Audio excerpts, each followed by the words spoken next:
And one of our top stories today, the Clinton campaign joining the recount effort in Wisconsin. President-elect Donald Trump calling it a scam. Let's bring in our very fair and balanced panel. Ron Bonjean is a former chief of staff to the Senate Republican Conference, and Mark Levine is a member of the Virginia House of Delegates. Both of them have been on the show.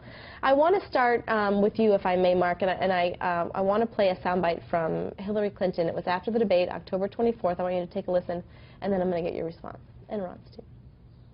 Donald said something, well, he said a lot of things that were troubling, but he said something truly horrifying.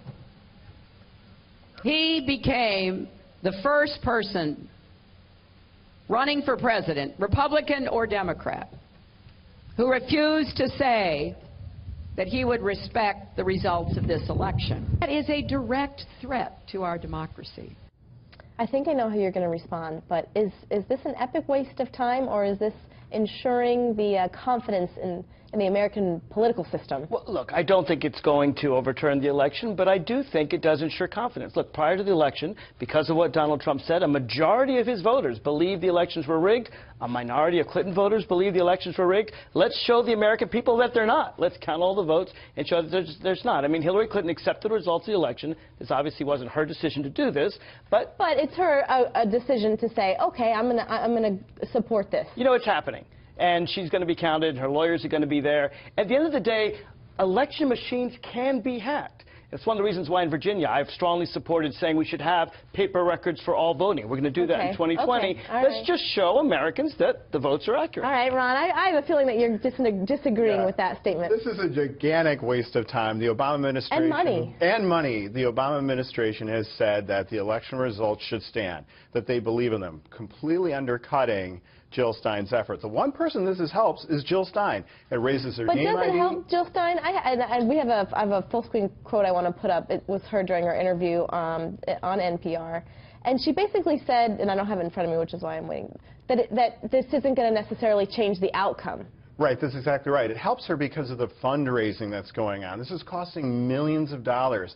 And in the Milwaukee Journal in Wisconsin, the Green Party, which she belongs to, said whatever money is not spent is going to be spent on their campaign schools, their recruitment. So this is not exactly, when Donald Trump says it's a scam, I completely believe him. This is not just about certifying the election results. She says it's probably fine. Let me actually agree with Ron. I think Jill Stein should commit publicly today that every penny not spent on the recount will go back to the people who gave her the money. This shouldn't be used as a fundraiser for the Green Party. Yeah, I agree with that. She's not going to do that. She may not, but she should. And I think we should call on her. We liberals should call on her to do that. This money was designed for a specific purpose for the recount. She shouldn't be using it for the Green Party. Okay. We've seen Donald Trump put up a number of tweets this morning. Initially, he stayed sort of taking the high road, and then he started to really respond. How should he be handling this? Because it's a lot of money. A lot of people need to work to do this recount, especially if it's going to be in more than one state. Right now, it's just Wisconsin.